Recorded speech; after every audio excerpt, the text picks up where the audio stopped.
I'm sorry. Shit. Don't blow your load. Don't blow your load. I'm sorry. Shit. Don't blow your load. Yow. Whoa. Shit. Can't do it. Yow.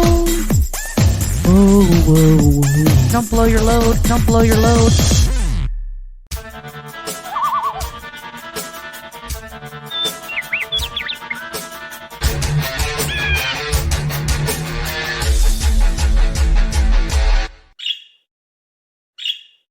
This is What the Flock Radio's Birds of a Feather. We're an indie music-focused show rife with witty, fuck-laden, insanely interesting, and unhinged banter.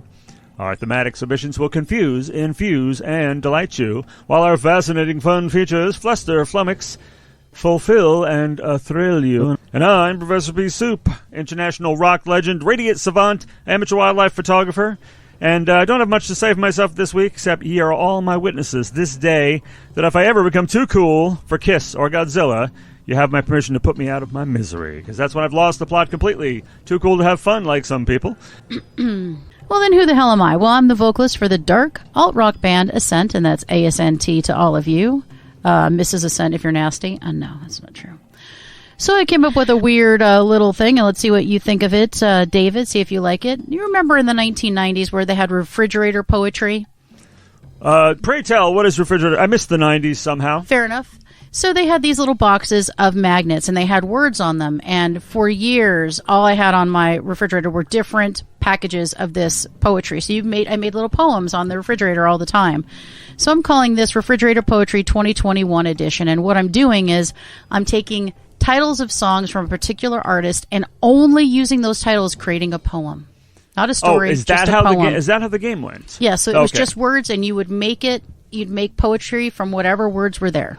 Got it. So here it goes. The city, you've changed. I understand you tonight. Sweet, strange refuge, twisted shadows and light, streetlight hissing, shiny, free. Moon and stars, you both see me. Lucky? Me? I wish I were, if only. You see, I don't even know who or what that was composed of, but I can't do that shit. I love that. What was that? Joni Mitchell.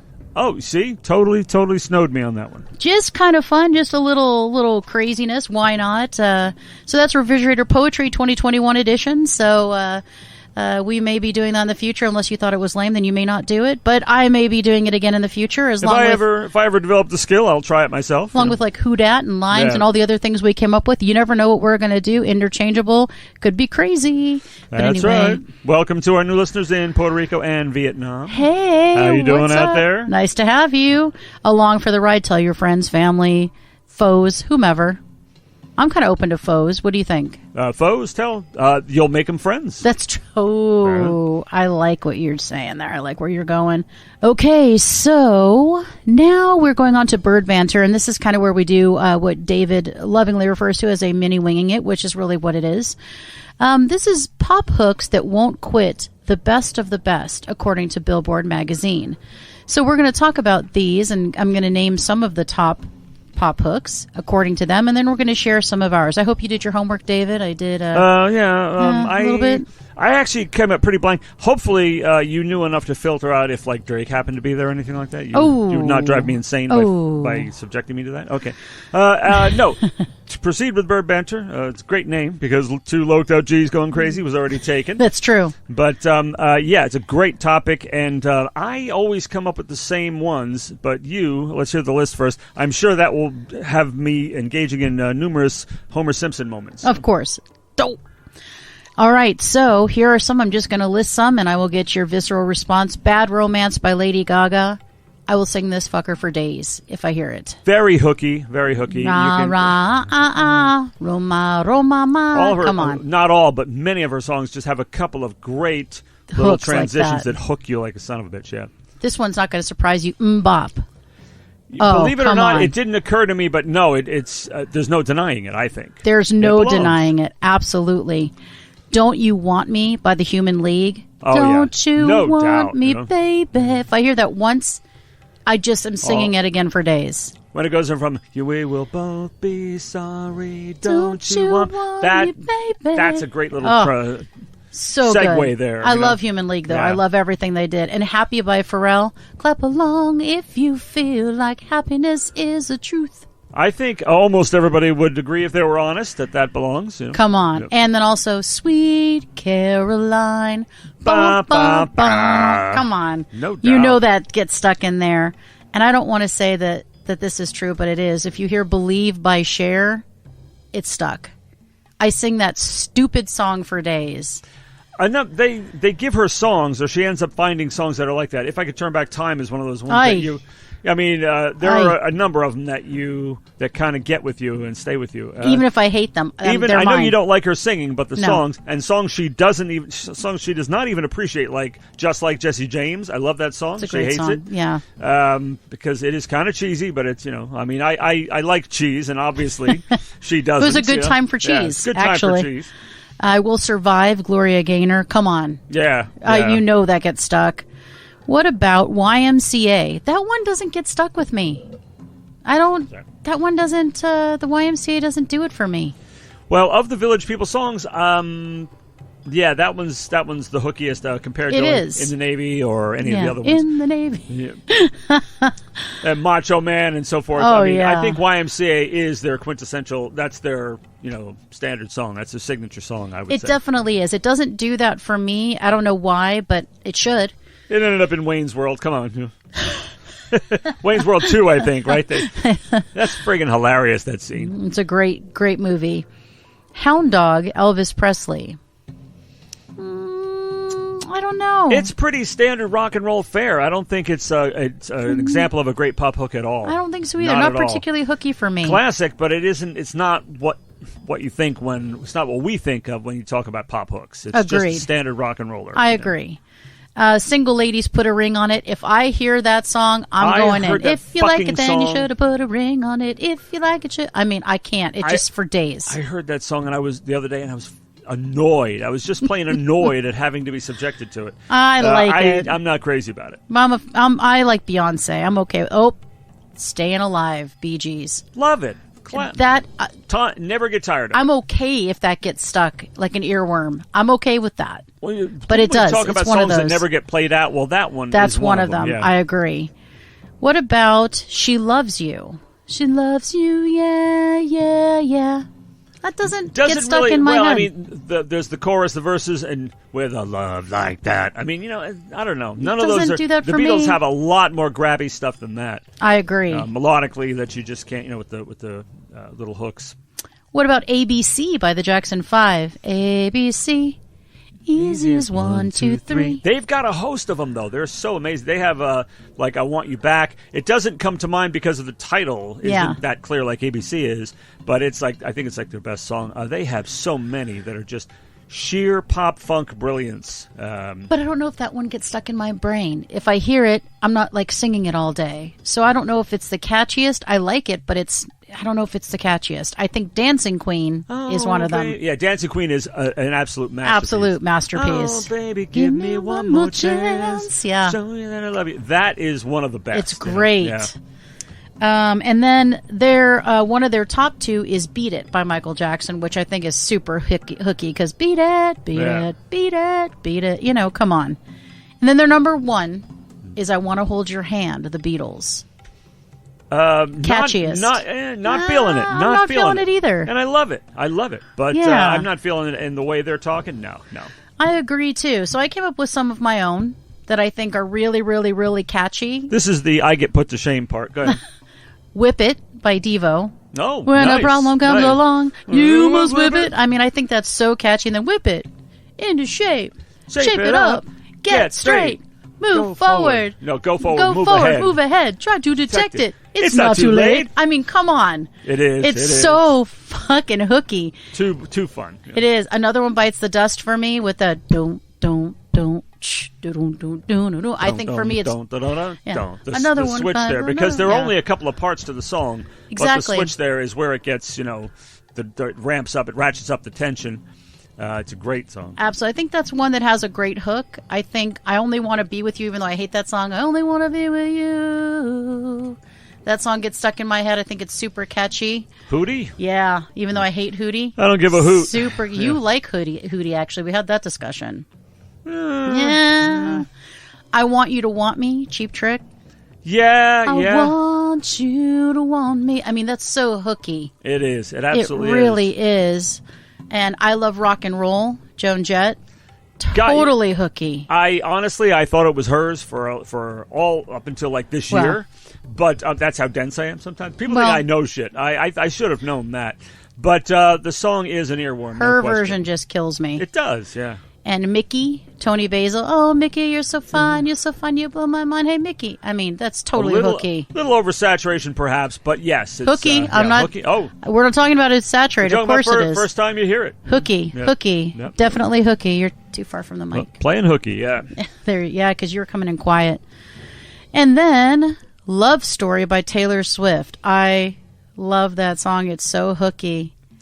It's so damn good-natured. It's so good. And it's good-natured. So catchy. It's catchy. And that's that thing. It has the hooks. Taylor Swift is a hell of a songwriter. We've talked about that. Absolutely. No. Honestly, I'm hearing more and more of her stuff, and some of it, it's like, all right, I can maybe do without that. But there's no question about it. Yeah. A lot of it is so good. There's a lot that's really good. So that is really the end of Bird Banter. Unless you could think of some. I came up with those, but I'm sure there's tons more with pop hooks that won't quit. Those are some that I came up with. I have contemplated this question before, and for some reason, when I'm trying to give people examples, because I always defend pop. We defend pop. I always say, I love pop. Here's some songs that just have those hooks, those killer hooks that you can't shake. There are only two that keep coming to mind. They both have the word kiss in the title, totally coincidentally. But they absolutely irresistible. This Kiss by by Faith Hill.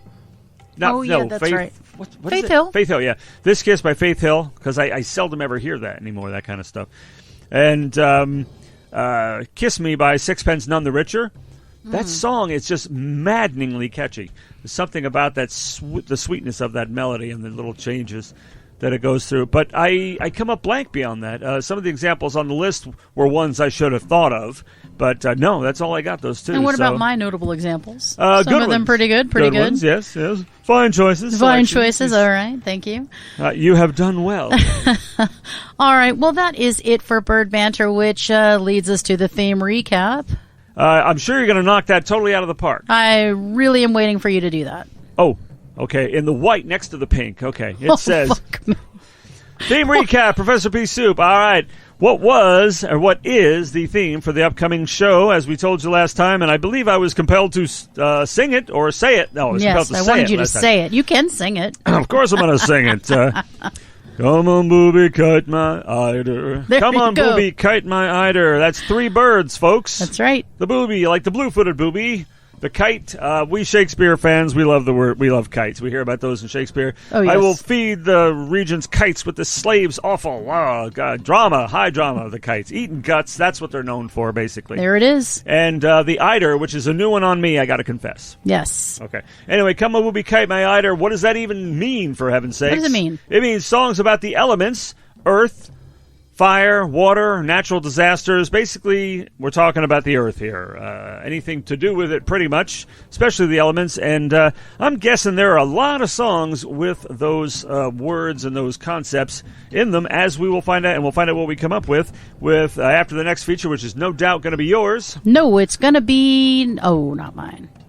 Oh, it isn't. It's mine. Hey! The pink. The pink is mine. What the? They have no fucking clue what you're talking about. Sure they do. They can picture it. You're looking at something pink right now? All right, this is a feature, which we've done before. I don't know how many times, actually. About 3 times. 3 really? or 4. That many? Yeah. I did one. You did. This is your third just because you're so good at it. That's a hell of an excuse for enslaving a man. Okay, let me see. Anyway, the feature is called Keep Your Eyes on the Kids. And, of course, Eyes is the bird in question here. And for this feature, we discuss the kids following in the footsteps of their rock star parents. Does the apple fall far from the tree? And we've had some... We shall see. We shall see. We had some good examples there. Young Mr. Van Halen, I think, was one. Indeed. Not full-blown senility yet. I'm figuring that out. All right, and... hold on. Maybe I think that's like 60, 62? Full-blown senility? Senility. Oh, it's not far off. I know that much. Okay.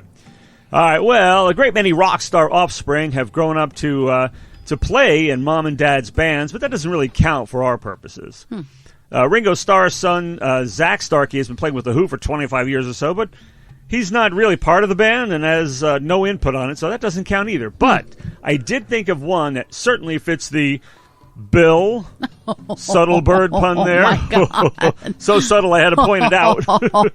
It's the bill. Get it. I like it. If you were here, I'd nudge you. Wink, and wink, know. nudge, nudge. Say no more. You can't feel the nudge. You can't see the wink. That's why I had to beat you over the head with it. Virtual nudge. Yeah, she got it at least. Oh, I got it. Yeah.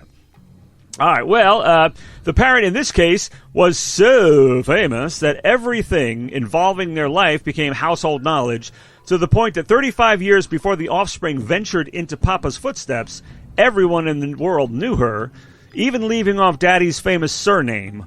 All you had to say was, Lisa Marie, and heads would nod knowingly. Oh.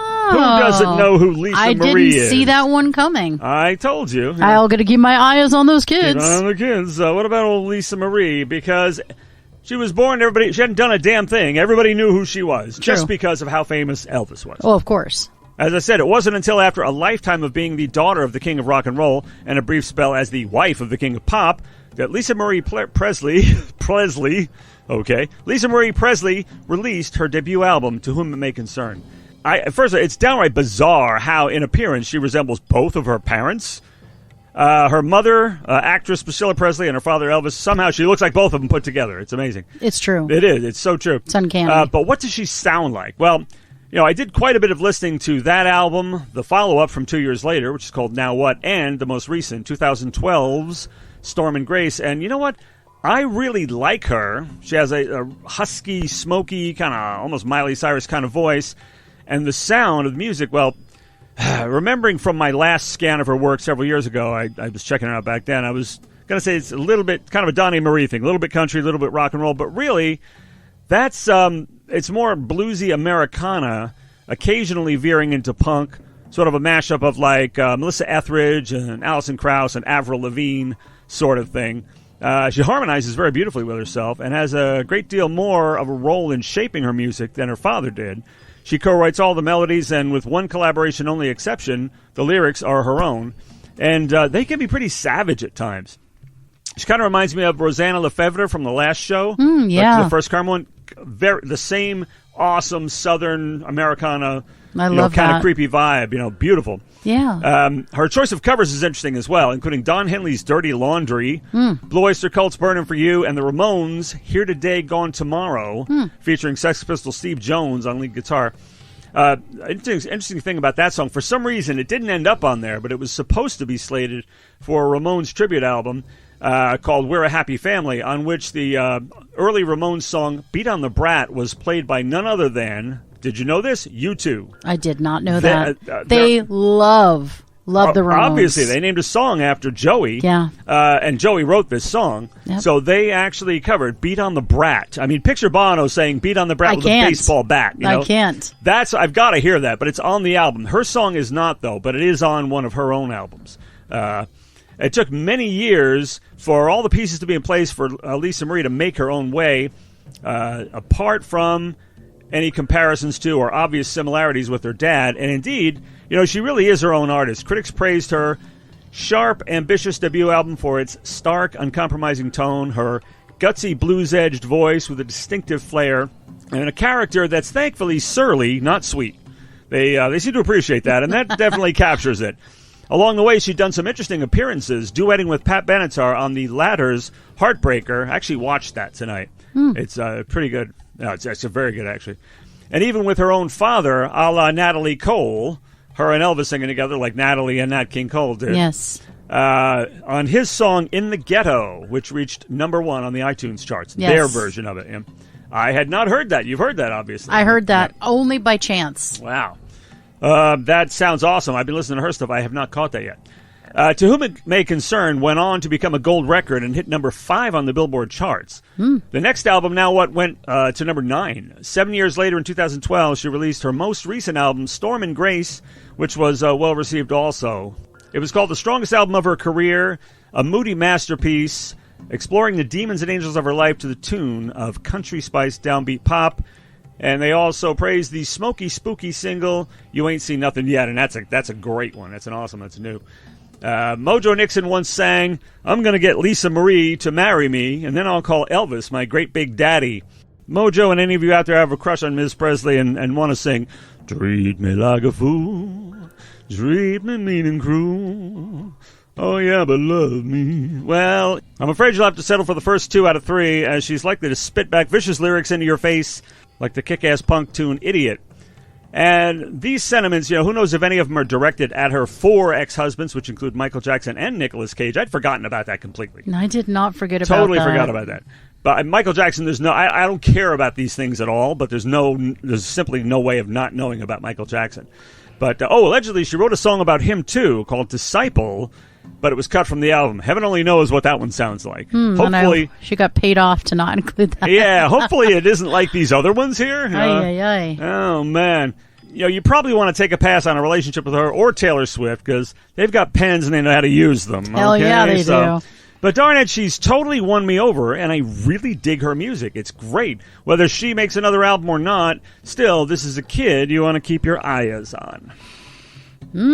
Wow, that was really good and unexpected. Thank you very much, David. Holy shit. Well, that takes us to our first artist for the Kite My Eider theme, and it's going to shock you maybe, David, but because there is such an overabundance of songs that fall into this category, every single song we have on this particular show, the title is Wind.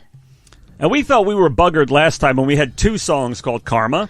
Now we've got 5 wins. This is some Pink Floyd shit. Win seriously. 1, win 2, win 3. So this particular band is called Trobar de Morte. And of course the song's name is Wind. They are from Barcelona, Spain.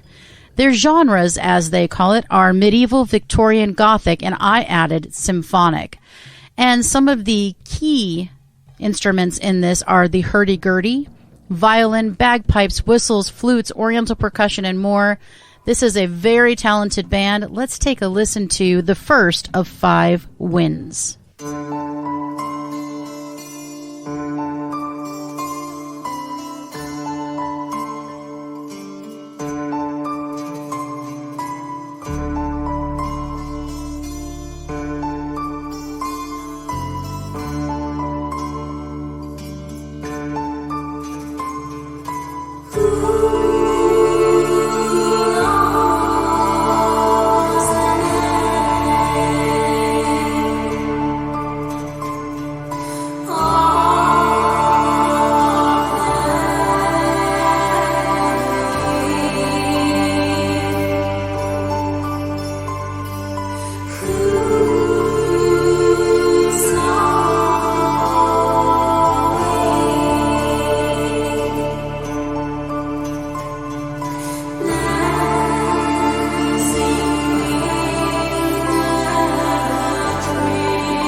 Okay, so now that we have completed our listening of Trobar del Morte's Wind, tell us what you thought.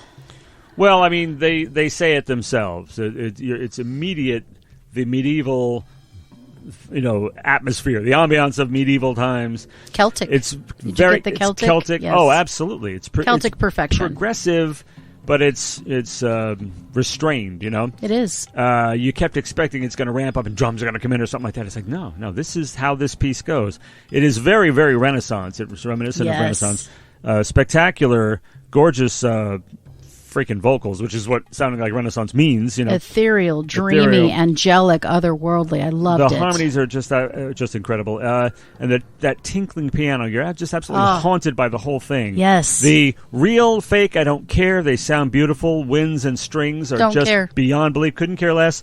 And the percussion, what is that? It sounds like is that a It's bow Oriental percussion. Oh, okay. So there's a hurdy-gurdy, violin, bagpipes, whistles, flutes. There's every possible thing in here. All right, Donovan sang about it, but you just don't hear the hurdy-gurdy enough. You these don't. days. I mean, it's making a comeback. It needs to. It honestly needs to. And it's just, it's like the congas, not congas, the bongos, it's like a bodhrán. It's like, it's very, very, this is so rustic, these percussion instruments. You can see it. And it's, it's as if they come in and they weave their little spell, like as if they're wandering minstrels. And then as the fade out comes, it's like you're following them out of town. I mean, it's so compelling, gripping this song. And absolutely transports you. So. Absolutely. No, I couldn't agree with you more. I love that when the flute is playing, it's just perfection. It's what was needed, and the violin comes in as kind of the third, fourth, or fifth voice. I don't know how many harmonies we're hearing, but there's just a wall of harmony, and I feel like that violin comes in as another voice, and it's just absolutely incredible. And much like with Judy Vampshire, I see a sea of fog on a stage, and, that person cloaked in some sort of black outfit and just singing. It's classic. This track is just classic in all the best ways.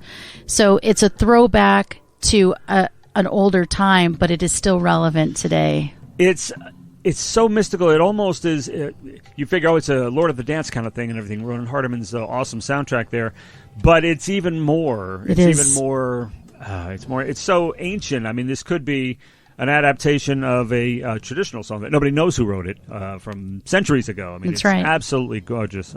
What a find! Yeah. Just another beautiful, exciting new artist. So please follow them. They are definitely on the rise. You can find them on Facebook at Trobar del Morte. So allow me to spell that. TROBARDEMORTE. Is that like Work of Death or something? That's what it sounds like. Yeah. I was like, I don't want to interpret their title, but yeah, it's a little dark. It's a little dark for sure. Oh, guess what? I'm going to do something I haven't done in a really long time, and that is Birds of a Local Feather. I noticed. How exciting. It is very exciting, and it's not that I haven't seen a lot of live music, but I tend to see recently, based on who we've played with, some of the same bands, but I wanted to talk about a band that I haven't talked about in regard to performance very much, but I had the opportunity to see them again very recently because we played a show with them. And I'd like to talk about Bat Farm, because what we do on Birds of a Local Feather is we share our recent local show experiences, because one of the things that we are supporters not only in theory but in reality. We go and we support people live. And because the pandemic slowed us down, we haven't seen shows in a while, but we were off to a very good start. We tried, yeah. Back in early 2020. Things were, 19. Early 2020. Oh, you're right, 2020. When we were going to shows and we were making it happen. A couple of really good months there. Yep, and we'll get back to it as soon as things kind of, normalize a little bit. But one of the things I get to do, which is amazing, is share the stage with some of these incredible artists. And Bat Farm is one that I always try to get on a show with us. And this one was a great show. It was, if I do say so myself, it was Ascent. It was, obviously, it was the Tragic Radicals and, of course, Bat Farm.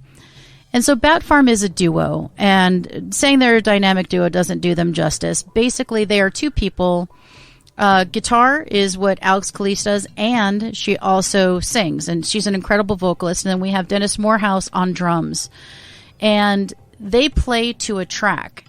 And you might think, oh, well, because Bruce and I don't do that, we're snobs to it. Absolutely not. If it's done well, I don't care what you do. And they do it to perfection. I'm surprised when people don't do it. Right? It's a very good idea. It's a great idea. I mean, they really get the richness of the sound. And that's one of the things you think sometimes when people are playing to tracks, you think, well, shit, this is going to be a shitty live show. There is nothing further from the truth. They are locked in. The drummer, Dennis, is locked in. There's a lot of swing and groove. So even though there's a backing track, so you're only getting the vocals, guitar, and drums live, everything else is on that track. And I'm telling you right now, you're not missing anything. It's like a full band. Just even without the track, it would be like a full band. But bring in that track, it just catapults them to another level. I'm really sorry you went there, because you would have just jaw on floor. Anybody who saw them was just over the moon with them. So let's talk about, first of all, Dennis. He's an incredible drummer.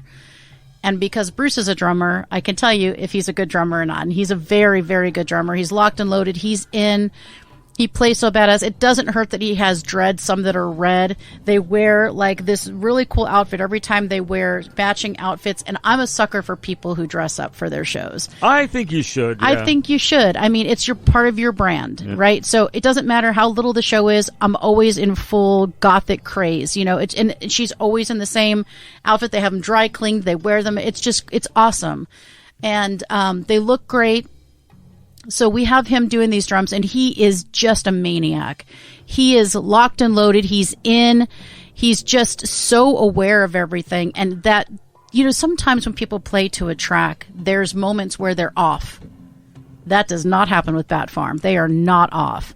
So it's really brilliant. He's so good. And then, of course, you have Alex playing guitar, and she is a supreme guitarist. She's badass as hell.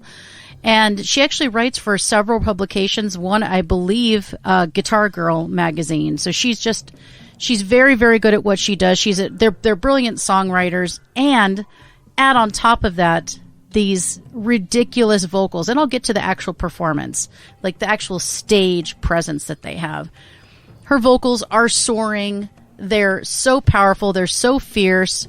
She is just a powerhouse up there, and it looks effortless, which I love, right? I love that it looks like it's not difficult at all.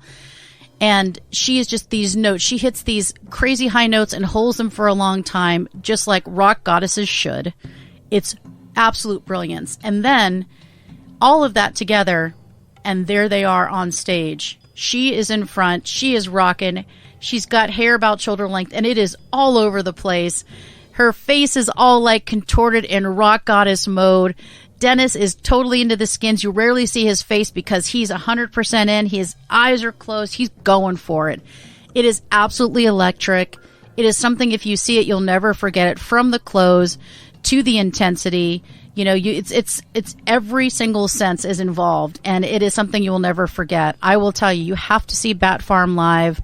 They are a powerhouse duo, and they play against a track that also has amazing harmonies on it, like nobody's business. And we are always proud to share a stage with them. In fact, we are trying to see if we can arrange doing a tour with them next year. Nice. So Bat Farm, you can find them on Facebook at Bat Farm, BATFARM. And they have shows all over LA and Orange County. Tell them we sent you at Birds of a Feather. That's right. That bill was interesting because what do those three bands have in common? Ascent, Bat Farm, and the Tragic Radicals. It could be duos? They're duos, amazingly enough.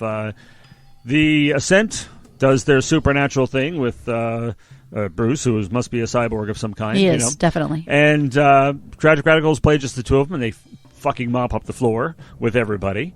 And, with the audience, not with the other bands. And Bat Farm is completely awesome with their backing track, so that's a hell of a thing to see. And I just want to add that as far as we both feel you should dress up to perform if you can. However, some of the greats have not really necessarily. You've got the uniform crowd, like the Beatles and the Ramones and everything. Nothing against that, but, yeah, it's good to go. Maybe that's your look, but... Yeah, I like it when they dress up, so you have a good point there. And they are an incredible band, and both of them, all of you, are interviewed on Butterflies and Hurricanes on Fusion Music Radio. So That's true. Bat Farm was guests, as was the Tragic Radicals. How did you come upon those two amazing bands? I don't know. It's baffles We the have mind. an awesome headhunter who went on to become her own impresario in radio, apparently. Interesting. She sounds interesting, but very talentless. So. I think it's going to her head, but yeah. Do you? Yeah. I'm not surprised. Well, Bat Farm, again, just incredible. So wanted to give them their moment in the sun, as it were. So actually, I like them. I hate the sun, so I would never subject anybody to that. But give them a moment wherever they choose to be. Sun, moon, whatever.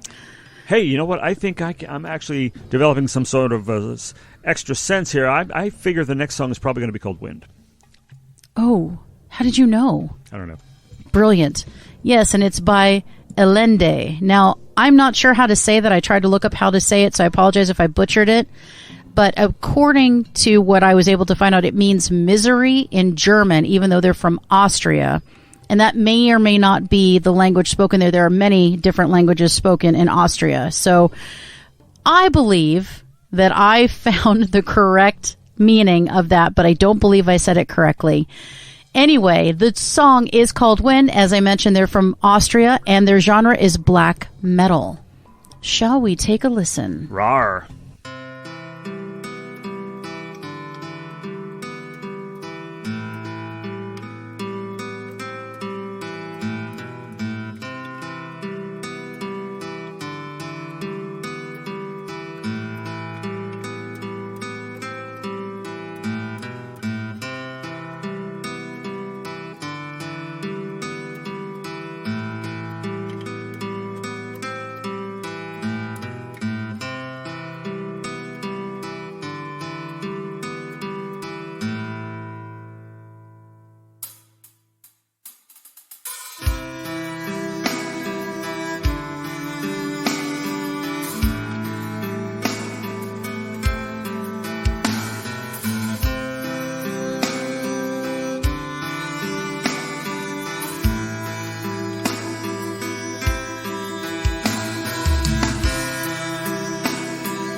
Okay, so we just listened to Wind.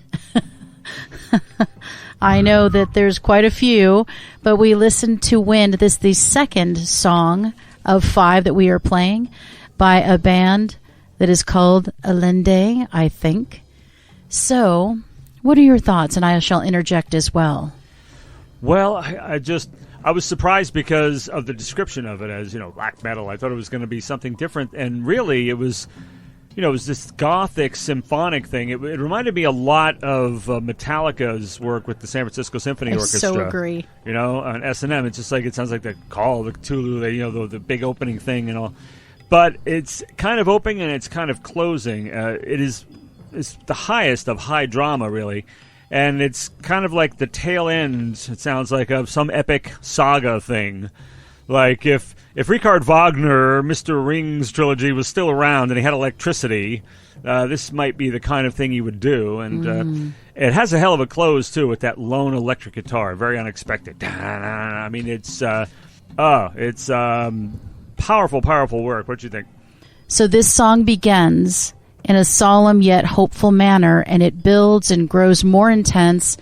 That double bass drum prepares you for the onslaught. I love it. It just starts to tease just a little bit and a little bit more and a little bit more. And what I love about this is I feel like I was in a storm. I do feel like the wind grew more sinister. And at the 2-minute mark is when I felt like I was definitely in the middle of something very dark and something very difficult. And what I really loved about this is it felt very emotional to me. The way it started, it almost happened again where I got teary. It just really takes me on a ride. And that the growls, the screams, they're kind of far in the distance, but they're so painful. It just sounds like agony. It sounds like misery. It sounds like pain. And for some reason, it really struck me as the chaos continues to build in this song. And there's such beautiful string work in this, just at the very beginning, toward the middle and the end. And it's absolute brilliance. The guitar intro is perfect. I just think this is a really beautiful tune. Of course, it's black metal, but I never discount any genre of music. And I am really glad that I clicked on this one on Bandcamp, and I'm going to listen to a lot more by this band. This is a beautiful song. If you liked it and it took you somewhere that you wanted to go, or maybe even somewhere you didn't want to go, you can follow them on Facebook at ELLENDE.official. Very nice, very nice. All right, well, it seems that you are up to bat. Back in pink. Okay, we're back in the pink here. They know we're looking at papers here. They know that we're looking at pink papers? I don't know. This is yet another blatantly exploitative instance of my being handed a new feature to do. Hey, I did it last time. All right. And this one is called, see if you can spot the bird name, Upping the Ante. Yes, self-explanatory there. But what does that mean? Well, for this feature, we discuss how style has impacted the selected artist or band positively or negatively. Does their style up the ante? Does it up the ante? Does it make the stakes higher? Does it bring with it expectations? Is it an asset? Or is it sort of a liability, a detraction? Is it sort of a stumbling block here? Well, let's find out. Well, as I'm sure you know, certain infidels of the baser sort have put forth the proposition that Kiss stands or falls on their visual presentation. In other words, that their style definitely does up the ante. I mean, it's just like you're in for that. We want that to sound like what that sounds like. Perhaps they wouldn't be so quick to let their filthy sewer holes overflow, however, if they consider some of the following points. First, in their defense, I would have to say Kiss's music is kind of like a dodecahedron, man, which is like she's like, what? A 12-sided, whatever the thing it is. A dodecahedron has 12 sides, just like their music has so many facets, man. Which is kind of interesting considering that Gene Simmons and Paul Stanley quit their band Wicked Lester right after they got a record deal because they felt they didn't have a genuine sound of their own, but rather that they followed trends, which is whatever was going on at the time, they would just ape that. which is pretty funny considering that Kiss themselves started out with a very definite sound of their own, and then spent the 80s and the 90s sounding like and aping the work of Whitesnake, Van Halen, Bon Jovi, ZZ Top, Soundgarden, etc.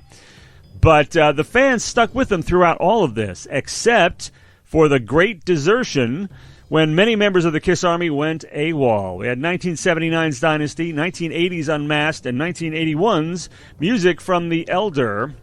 And that was the end of Kiss for many fans, but not because they had changed their style aesthetically. They still wore the masks and pulled at all the stops as far as the stage show, but the music itself was what many fans could not abide.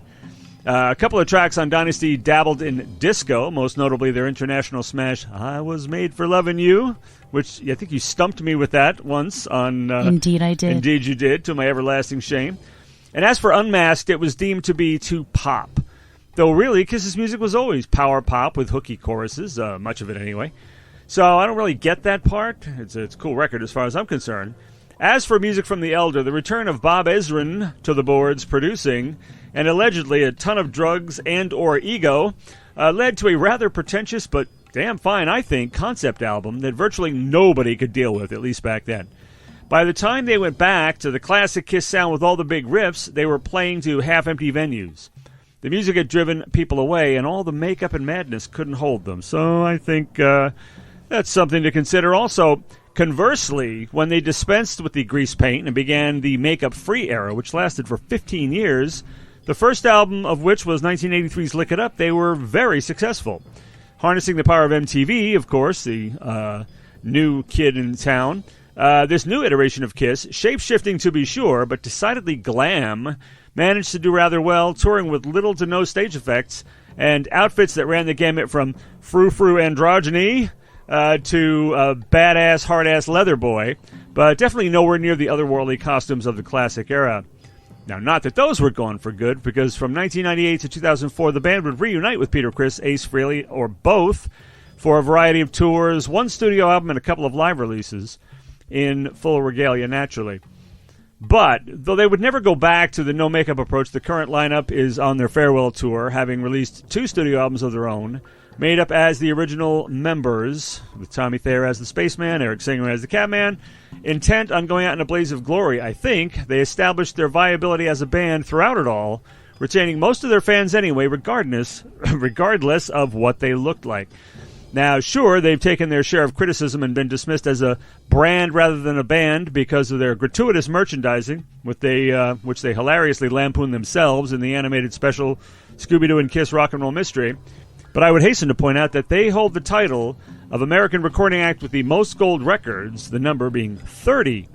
Add that to 14 platinums and 3 multi-platinums, and folks, even dumb kids like I used to be don't buy records because of what the band looks like or how they bring it on the stage. And I would add, not that there are necessarily any infidels that I mentioned before in the room, that many bands cool people embrace, like the Foo Fighters and Soundgarden, hold Kiss in very high esteem. So there. So, to uncharacteristically for me return to the original point, I think their look from the start did up the ante, raised expectations, which frankly only in hindsight did they deliver, because even they considered their early studio albums to lack the harder edge they achieved live. But still, at the end of the day, this shit works. Somehow, inexplicably, all these decades later, 60 years old, I find I still can't help but sing along with undeniably pedestrian numbers like Strutter and Firehouse, even the mushier studio versions. And I have a feeling that Mr. Holland himself would approve. So, Kiss up the ante? Yeah, I think it did create expectations, but it didn't play out the way one might think. So I think they transcended all that.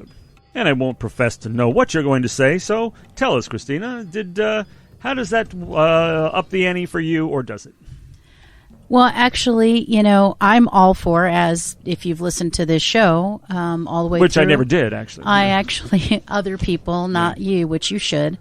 But other bands, including Bat Farm, they have an outfit and a look and all of that, which I like. And I do think you need to stick to your brand.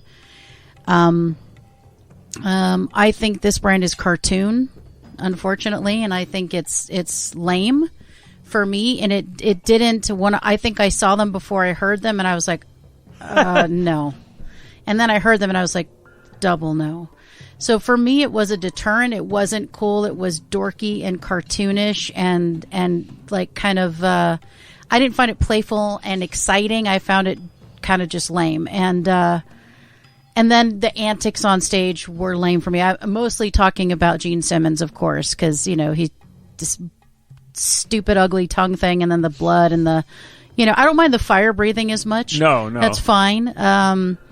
But yeah, I just couldn't. So to me, it detracted. Before I ever heard their music, I saw them, and I think that's a problem.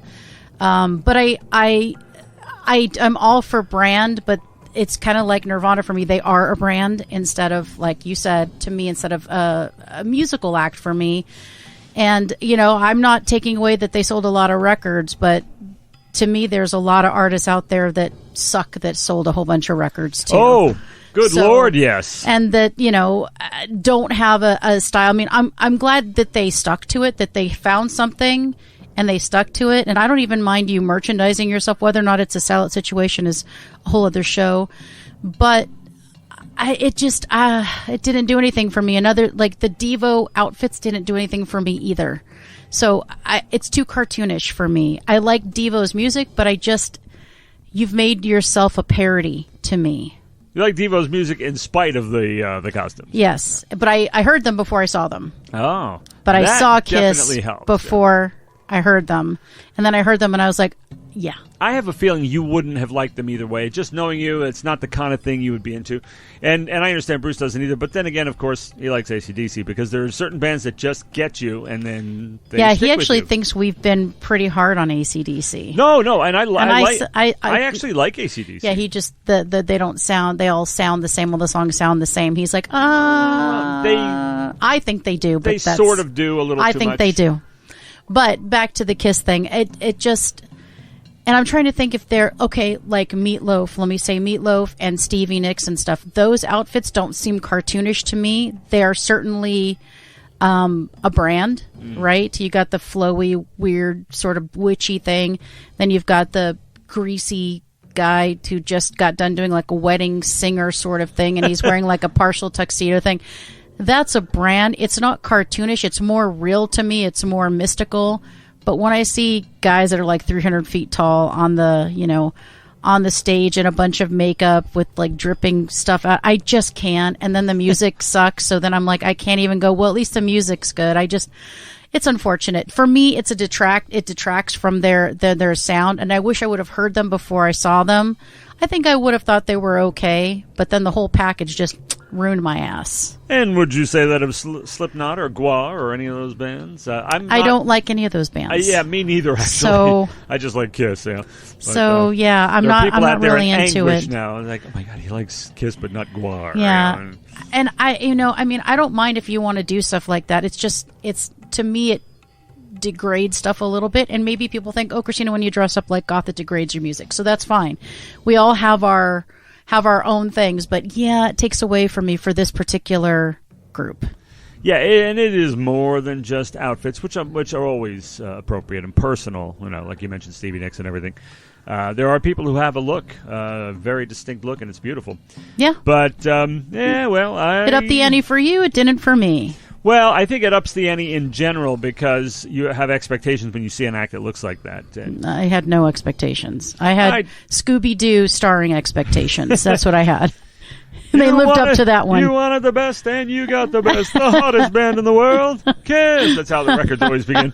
I bet it does. So, yeah, I think that's a really great one. And I think, you know what? I love that because they are a great first band because their style is right there. It's in your face. It's, and it's, like you said, 15 years, right? Wasn't it 15 years? 15 years, no makeup, yeah. Right. And so they went away from it and they came back to it. Yep. So it works for them. And I do think one of the things that's really cool about when you do that is you take on a different persona. And I do think when you watch them perform, you're behind this, you're crazier when you're behind a mask. And the music you play is different too. I mean, when they were this glam thing, they were the pretty boys and their, pastel certain, and then they went to the leather thing. Careful with the pretty boys thing. Not they're not. Wow. It's a figure of speech. Okay, I was like, whoa. Brad Pitt is a pretty boy.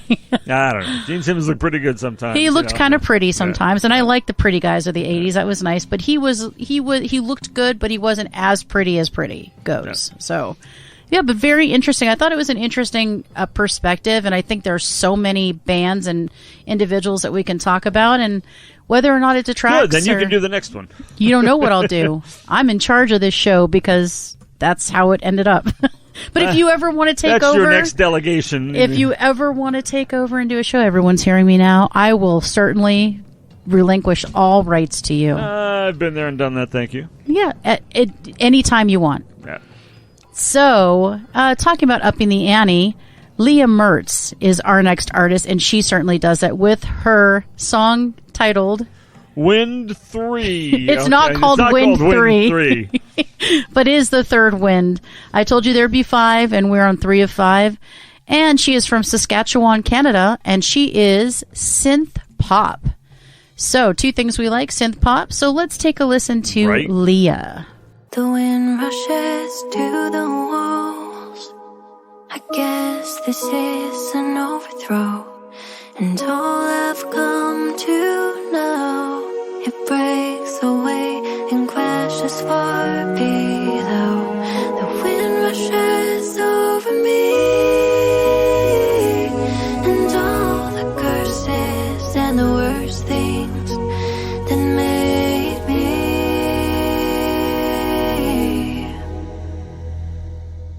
The wind took my only love. I begged and begged to let him go. And all I've ever known, it breaks away and leaves me here alone. The wind rushes over me, and all the curses and the worst things that made me.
Okay, so we just listened to Leah Mertz and her song titled Wind. Wow. Well, I'm going to say the purity of her voice and that harmony, I can't even. That was the first thing I heard, and it just grabbed me, and I had to listen. And then the a cappella beginning, it just gets me. So I kept thinking, this is synth pop. Where's the synth? There it came. Yep. And it showed up about 1 minute, 12 seconds, and that's when it really hits its stride and turns into a danceable and fun tune, but still with the element of seriousness, because, you hold my life in your hands, she keeps saying. Wow. It's further elevated by the string sounds, and I don't think they're actual strings being played, but they're well suited to the song. There's certainly a synth sound, but it's beautiful. And I love that she belts toward like the 3-minute mark, and it just takes it to another level. I love this tune. I love her stuff. And I've started following her on Bandcamp and on Facebook. I love that voice. There's nothing like a voice that pure. I don't have that. I wish I had a voice that pure. Yeah, you pointed out some things I definitely had in mind, too, that, it starts off, and you do sort of have expectations because of how it was labeled, how it was identified. Right. But it starts off with this real rustic feel, and it's like the harmonies, like you said, are just spectacular. It's ethereal bluegrass is what it sounds like. It's kind of what you're expecting. It has that... Like, it feels like it's going to Americana you. It's going to go Americana bluegrass on you, ethereal. And then this anachronistic, it seems, electronic beat and keys come in. And, the vocal is this beautiful, wafy whisper, like a sprite of the forest. But then, as you said, I had written down this unexpected boom. All of a sudden, she just unleashes the guns, and you're like, wow, And then back to the beauty we were used to and everything. It is an incredible tune, and as you said, drags you in, keeps you there. I love this, Leah Mertz. Well done. Absolutely. So definitely follow her on Facebook at Leah Mertz Music, and that is LeahMertz Music. Well, you know what it is now. It is time for that amazing feature that everybody loves. I think we may just love it a little bit more because it's really fun. It's the one you love to play along with, and it's Hummingbirds, the Battle Royale. And for this feature, we hum songs and see if the other person can guess the song in a head-to-head battle.